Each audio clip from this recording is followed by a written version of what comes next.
The family dinner table shattered into chaos when Emily, the youngest of the Triplet sisters, walked in hand with Sarah, her girlfriend of 2 years. Gasps echoed through the room as forks clattered against plates, and their conservative father, a retired military man from small-town Ohio now living in suburban Chicago, turned beet red, his voice booming like thunder.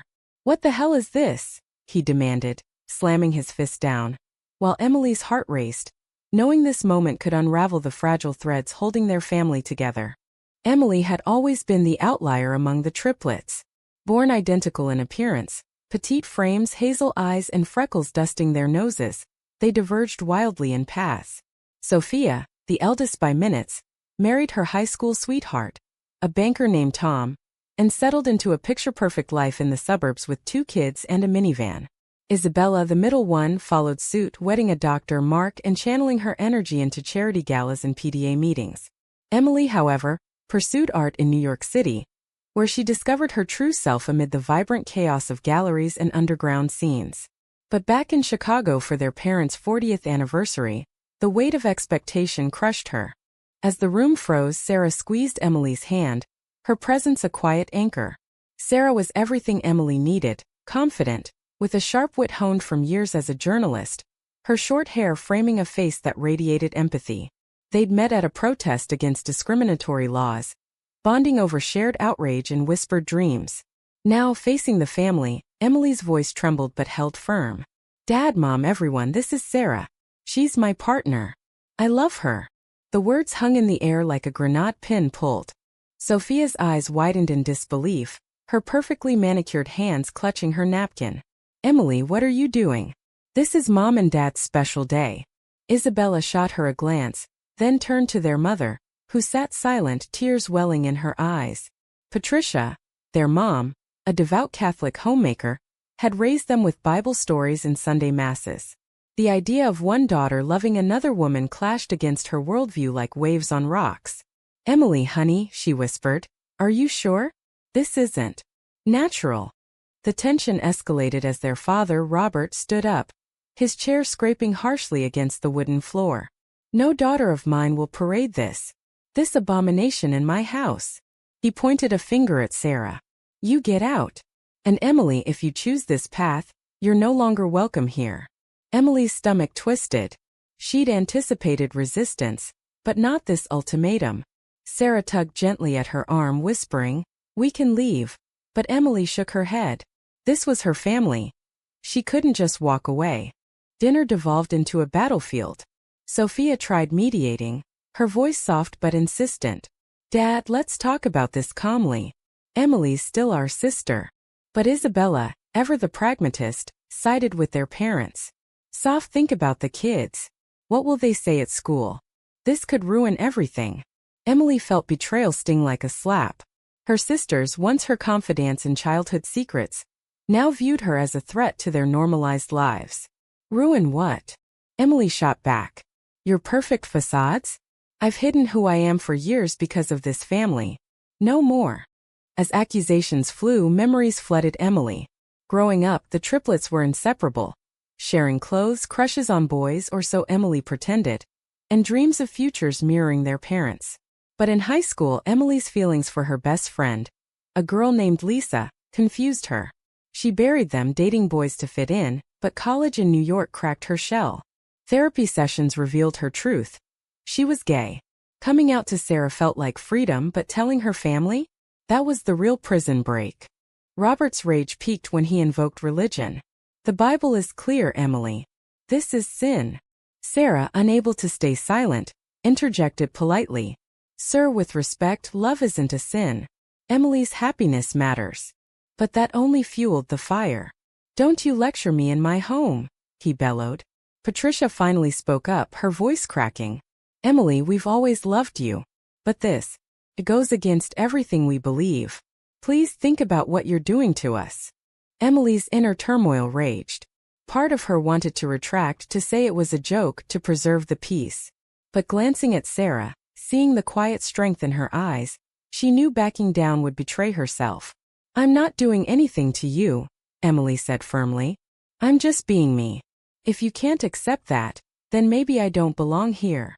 The words escaped before she could stop them, hanging heavy. The evening ended with Emily and Sarah storming out, the door slamming behind them. In the car, tears streamed down Emily's face. "Did I just lose my family?" she sobbed. Sarah held her close. "You stood up for us. That's brave." But as they drove away from the suburban lights, Emily wondered if bravery was worth the isolation creeping in. Back at the house, the family fragmented. Sophia paced the kitchen, conflicted. She'd always envied Emily's independence but now feared the ripple effects. "What if this tears us apart?" she asked Isabella, who nodded grimly. "It already has. We have to choose sides." Their parents retired to bed in silence, Robert fuming, Patricia praying for guidance. The anniversary celebration, meant to unite, had exposed fractures long ignored. Emily and Sarah checked into a nearby hotel, the sterile room a stark contrast to the warmth Emily craved. Lying awake, Emily replayed the scene. Was this the price of authenticity? Her phone buzzed with a text from Sophia. "Call me tomorrow. We need to talk." Hope flickered but doubt loomed. The night stretched on, filled with what-ifs. The next morning, Emily met Sophia at a coffee shop downtown. The city buzzed around them. Honking cars, pedestrians rushing, but inside tension simmered. Sophia hugged her tightly. "I love you, Em. But Dad's furious. He says if you don't fix this, you're cut off." Emily's heart sank. "Fix what? Who I am?" Sophia sighed. "You know how they are. Traditional. Give them time." But time wasn't on Emily's side. Isabella called later, her tone accusatory. "You've put us in an impossible position. Mark's parents are conservative. This could affect his career." Emily laughed bitterly. "So my happiness is a career hazard? Thanks for the support, sis." The call ended abruptly, deepening the rift. Sarah encouraged Emily to fight. "Your family's reaction isn't your fault. Society's biases are." They attended a local LGBTQ support group that evening, sharing their story. Hearing others' tales of rejection and reconciliation bolstered Emily. Yet, returning to the hotel, she felt the weight of her choices. Had she been too abrupt? Could she have eased them in? As days passed, the fallout intensified. Robert froze Emily's access to the family trust fund, a safety net she'd relied on for her art career. "If you're choosing that lifestyle, fund it yourself," he messaged coldly. Emily's paintings, once flowing with passion, now stalled under stress. Sarah offered financial help, but Emily refused, determined to stand on her own. Sophia secretly visited, bringing homemade cookies, a peace offering. "I'm torn, Em. I want to support you, but I can't lose Mom and Dad." Emily nodded, understanding the bind. "Then don't. But don't ask me to hide." Their conversation unearthed old jealousies. Sophia admitted resenting Emily's freedom, while Emily envied her sister's stability. Isabella, meanwhile, distanced herself, unfollowing Emily on social media. A family group chat excluded her, amplifying the isolation. Emily's mental health dipped. Therapy sessions became lifelines. "You're grieving a loss," her therapist said. "But authenticity has its rewards." One evening, Sarah proposed. "Marry me, Em. Let's build our own family." The ring sparkled, but Emily hesitated. With all this chaos, Sarah smiled. "Especially now. Show them love wins." Emily said yes, a spark of joy amid the storm. But sharing the news? That would be the next battle. The engagement announcement hit like a second shockwave. Emily posted a photo on social media. Her and Sarah beaming, rings on fingers, captioned simply, "She said yes." Likes poured in from friends in New York, but from family? Silence, then fury. Robert called immediately, his voice laced with venom. "You're mocking us now? After ruining our anniversary?" Emily held the phone away, tears blurring her vision. "Dad, this is my life. Be happy for me." He hung up, but the repercussions followed. Patricia, usually the softer parent, sent a lengthy email. "Emily, I raised you better. Marriage is between a man and woman. This hurts me deeply." The words pierced Emily, evoking memories of childhood hugs and bedtime stories. How had love turned to judgment? Sophia texted support. "Congrats, sis. Ignore the haters." But even she admitted, "Dad's talking about disinviting you from holidays." Isabella's response was calculated betrayal. She forwarded the post to extended family, adding her commentary, "Pray for Emily. She's lost her way." Cousins and aunts flooded Emily's inbox with concerned messages, some supportive, others condemning. One uncle, a pastor, offered conversion therapy resources. Emily deleted them all, but the damage seeped in. "Why can't they see me as I am?" she confided in Sarah. Sarah, ever the fighter, suggested a family meeting. Confront this head-on. They arranged it at a neutral park in Chicago, green lawns contrasting the emotional gray. The triplets sat on a bench, parents nearby. Robert started aggressively. "This engagement is a farce. End it or you're out of the will." Emily's jaw dropped.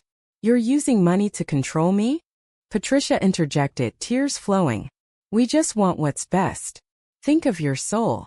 Sophia tried bridging. "Mom, Dad, love is love. Emily's happy." But Isabella countered, "Happy? She's destroying our family image. What about my kids learning this?" The argument escalated, voices rising over picnickers' chatter. Emily stood her ground. "Your image is a lie if it excludes me." The meeting ended in stalemate. Robert stormed off, Patricia following. Isabella lingered, whispering to Emily, "You're selfish. We all made sacrifices for family." Emily retorted, "Sacrifices like pretending to be straight? No thanks." Sophia hugged her goodbye, promising to advocate. Back home, Emily's art suffered. Commissions dried up as word spread in conservative circles. Sarah's job as a journalist provided stability, but Emily felt dependent, fueling insecurity. "Am I worth this trouble?" she asked one night. Sarah reassured her, "You're worth everything." Their love deepened amid adversity, late-night talks revealing vulnerabilities. Society's pressures mounted. At a gallery opening, Emily overheard whispers, "That's the one who came out at her parents' anniversary, scandalous." Friends distanced themselves, fearing association. Emily joined online forums for LGBTQ individuals facing family rejection, finding solace in shared stories. One user advised, "Blood isn't always thicker than chosen family." Sophia's loyalty wavered under pressure. At a family dinner without Emily, Robert demanded allegiance. "Support her and you're enabling sin." Sophia defended, "She's my sister." But Isabella agreed with him, "We need unity." Sophia left early, conflicted. She called Emily later. "I can't keep fighting them alone." Emily decided on a bold move. Writing a letter to her parents, pouring out her heart. "I didn't choose to be gay, but I choose to be honest. Your rejection hurts more than any prejudice." She mailed it, hoping for reconciliation. Days later, Patricia responded tentatively, "I miss you. Let's talk." They met at a quiet cafe. Patricia looked frail, worry lines etched deeper. "Emily, I pray for you every day." Emily softened. "Mom, I need acceptance, not prayers." They discuss faith versus love, Patricia admitting confusion. "The church says one thing, my heart another." It was progress, but Robert's influence loomed. Isabella, sensing weakness, intervened. She visited Patricia, reinforcing traditional views. "Don't let her manipulate you." Patricia pulled back, canceling further meetings. Emily felt the sting of manipulation. "My own sister sabotaging me?" The climax built at Thanksgiving. Emily and Sarah hosted a Friendsgiving in New York, surrounded by allies. Laughter filled their apartment, a stark contrast to the empty family table she'd imagined. But a call from Sophia shattered the joy. "Dad had a health scare, stress-related. He blames you." Guilt crashed over Emily. Had her choices caused this? She booked a flight to Chicago, Sarah by her side. At the hospital, Robert lay pale, monitors beeping. He glared at Emily. "You here to gloat?" She shook her head. "No, Dad. I love you." For a moment his eyes softened, but pride won. "Leave." Outside, Isabella confronted her. "See what you've done? Happy now." Emily exploded. "This isn't my fault. Your denial is." Sophia mediated, pulling them apart. "Enough. We're family." That night in a motel, Emily broke down. "Maybe I should end it with Sarah, save everyone pain." Sarah held her. "Don't you dare. We'd regret it forever." Emily realized the cost. Losing herself for others' comfort wasn't worth it. As winter set in, small shifts occurred. Patricia sent a Christmas card, unsigned by Robert. Sophia visited New York, bonding with Sarah. "You're good for her," she admitted. Isabella remained distant, but cracks showed. A like on Emily's engagement photo. Emily's art revived, channeling pain into powerful pieces on identity and rejection. A gallery show drew crowds, including an anonymous buyer, Patricia. Hope flickered anew. Yet the war wasn't over. Robert's recovery brought renewed resolve against Emily. "No wedding invitations here," he declared. Emily faced a choice. Invite them and risk more hurt, or move forward without. Wedding planning became a minefield of emotions. Emily and Sarah chose a simple venue in Central Park, New York, blooming cherry blossoms symbolizing renewal. Invitations went out, but to family? Emily agonized. What if they come just to protest? Sarah suggested, invite them. Let their absence be their choice. Emily nodded, mailing elegant cards with a personal note. "I hope you'll celebrate love with us." Responses varied. Sophia RSVP'd yes, excited. "Wouldn't miss it." Patricia hesitated, calling Emily. "I want to come, but your father." Emily pleaded. "Mom, choose for yourself." Robert intercepted, forbidding it. "No one from this house attends that mockery." Isabella echoed him, declining sharply. The rejection fueled Emily's doubts. In therapy, she unpacked layers. Childhood expectations, societal norms pressuring women to conform. "Why must my love be debated?" Her therapist replied. "Because change threatens the status quo." Emily channeled this into advocacy, volunteering at LGBTQ centers, helping others navigate similar storms. Society's gaze intensified. A local newspaper featured their story after Sarah's article on family dynamics in queer relationships went viral. Comments ranged from supportive to hateful. "Disgusting, keep it private." Emily read them obsessively, then deleted the app. "I won't let strangers define us." Sophia's visit brought mixed news. Mom sneaking out to shop for a dress. Emily laughed through tears. Rebellion at 65? But Isabella discovered it, confronting Patricia. "You're betraying Dad." The argument escalated, Patricia defending. "She's my daughter too." For the first time, cracks in the parental united front appeared. Robert's health scare lingered, making him reflective. Alone one night, he reread Emily's letter. Memories of her as a child, painting, laughing, clashed with his beliefs. He confided in a friend, a fellow veteran who'd come out late in life. "Bob, love's not a choice. Don't lose her." Shaken, Robert pondered. The wedding approached amid escalating drama. Isabella, feeling threatened by the shifting dynamics, spread rumors among relatives. "Emily's forcing this on us." A cousin called Emily, withdrawing support. Hurt, Emily confronted Isabella via video. "Why sabotage me?" Isabella snapped. "You're the one who started this by being different." The call revealed Isabella's insecurities. Her marriage to Mark was loveless, a facade of perfection. Emily empathized. "Izzy, you don't have to pretend either." But Isabella hung up, defensive. Sophia, caught in the middle, mediated a sister's call. "We were triplets, unbreakable. Remember?" Nostalgia softened them, but resentment simmered. On wedding eve, a surprise. Patricia arrived in New York, suitcase in hand. "I couldn't miss my girl's big day." Emily hugged her tightly, sobs mixing with joy. "What about Dad?" Patricia shrugged. "He'll come around or not. But I'm here." They spent the night reminiscing, Patricia admitting, "I was scared of change. Forgive me." Sarah welcomed her warmly, sharing stories. Patricia saw their love firsthand. Gentle touches, shared glances, and her views softened. "You're happy, aren't you?" Emily nodded. "Truly." The wedding day dawned bright. In a white gown, Emily walked down the aisle with Sophia as maid of honor. Friends cheered, but empty seats for family stung. As vows exchanged, in sickness and health, through acceptance and rejection, tears flowed. Patricia clapped loudest. Post-ceremony, photos captured joy, but undercurrents of loss persisted. Back in Chicago, Robert sat alone, watching a live stream Sophia secretly sent.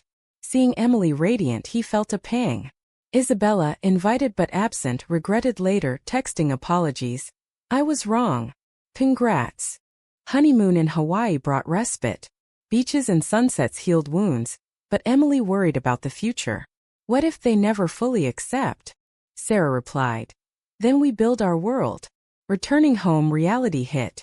Robert's silence continued, but Patricia visited often, bridging gaps. She convinced him to meet for coffee. At a diner, awkwardness reigned. Dad, Emily started. I miss you. He grumbled. This doesn't change my beliefs. But he stayed, listening to her stories. It was a start. Isabella's marriage crumbled under the strain. Mark filed for divorce, citing her emotional unavailability. Alone, she reached out to Emily. I envied your courage. Mine was cowardice. Emily forgave, offering support. We're sisters. We heal together. Sophia, inspired, pursued her own dreams, quitting her job for a passion project. Your bravery rubbed off. The triplets reunited tentatively, bonds reforming stronger. Yet not all mended. Robert attended a family barbecue reluctantly, polite but distant. Emily accepted partial victory. Her art flourished, exhibitions exploring themes of identity and forgiveness. One evening, reflecting, Emily wrote in her journal, "The price of truth is high, but silence costs the soul." Sarah agreed, their love a testament to resilience. As months passed, a new challenge. Emily and Sarah discussed adoption. A family of our own. But fears of judgment resurfaced. Patricia supported. I'd love grandkids. Robert. Silent.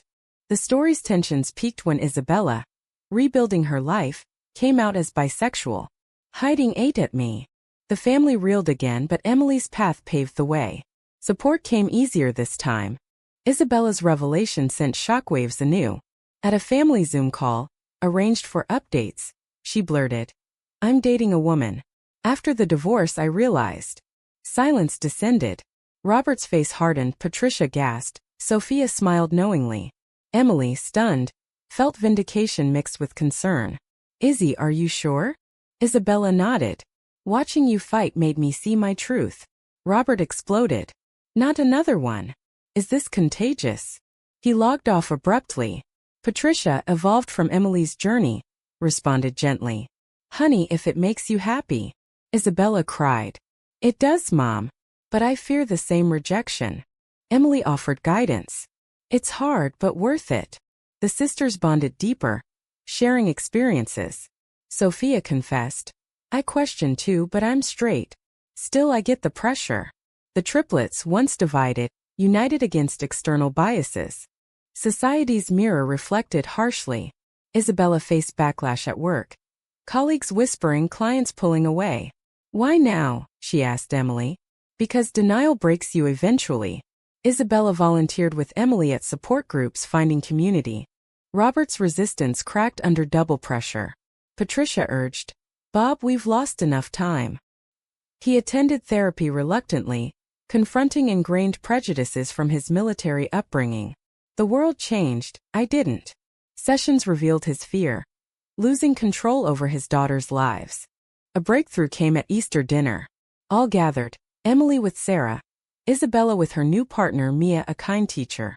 Tension thick, but Patricia set ground rules. No judgments today. Robert grumbled but stayed. Conversations flowed tentatively, Sarah and Mia charming him with stories. As dessert served, Robert cleared his throat. I apologize. For the hurt. Eyes widened. Doesn't mean I agree, but you're my girls. Emily hugged him, tears flowing. That's enough, Dad.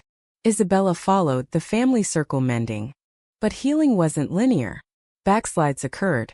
Robert skipping pride events, awkward silences at mentions of partners. Emily and Sarah proceeded with adoption, facing bureaucratic hurdles and societal stares. 2 moms? Really? A caseworker implied. They fought, securing approval for a baby girl. Naming her Hope, the child symbolized renewal. At the christening, blending traditions, Robert held her, softening. Grandpa's here. Isabella beamed, her relationship with Mia steadying. Drama resurfaced when extended family learned of Isabella. An aunt disinvited them from a reunion. Too much alternative lifestyle. The sisters boycotted, choosing solidarity. Family is who accepts you, Emily declared. Professionally, triumphs emerged. Emily's art series on family dynamics sold out, featured in magazines. Isabella pivoted careers to counseling, helping others. Sophia launched a successful blog on sibling bonds. Yet, personal costs lingered. Emily occasionally mourned the normal life her sisters once had. "Did I spark all this chaos?" Sarah reassured. "You sparked truth." One night, a heated argument with Robert revisited old wounds. "I still pray you'll change," he said. Emily replied. "Pray for understanding instead." He pondered, progress slow. As years blurred, the family evolved. Holidays included Sarah and Mia, traditions adapting. Robert read books on LGBTQ issues.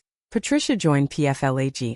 Isabella's journey mirrored Emily's, betrayals from friends, but gains in authenticity. The price? Loneliness at times, but freedom always. Emily reflected on decisions. Coming out, the engagement, persistence. Each carried weight, but regrets? Few. The narrative's core, choices and consequences, culminated in a quiet moment. At a park, the triplets sat watching hope play. "We made it," Sophia said. Emily nodded. "Through fire." But was the fire necessary? Emily wondered, gazing at Sarah. Hope's first birthday marked a milestone. The family gathered in Emily's New York loft. Balloons bobbed, laughter echoed. A far cry from the shattered anniversary dinner years ago. Robert bounced Hope on his knee. His gruff exterior melted. "Who's Grandpa's girl?" Patricia baked the cake, icing Hope in rainbow colors, a subtle nod. Isabella and Mia arrived with gifts, Sophia with her family. Amid joy, undercurrents of past tensions surfaced. A toast from Emily. To family flawed but enduring. Glasses clinked, but Roberts was hesitant. Later he pulled Emily aside. "I've been thinking about everything." Emily braced. "And?" He sighed. "I was wrong to push you away. Fear ruled me." Tears welled. "Thanks, Dad. Means the world." Isabella shared her growth. "Coming out after you was easier. Your battles cleared paths." Emily smiled. "We paid dearly, but look at us now." Sophia added. "Our kids will grow up knowing love's diverse." Society's evolution paralleled theirs. Laws changed, acceptance grew, but pockets of prejudice remained. At Hope's school, a parent complained about two moms. Emily advocated, turning it into a teachable moment. Diversity strengthens us. Personal awakenings continued. Patricia confided in Emily. "I questioned my faith. Now I see God's love includes all." Robert joined her at church.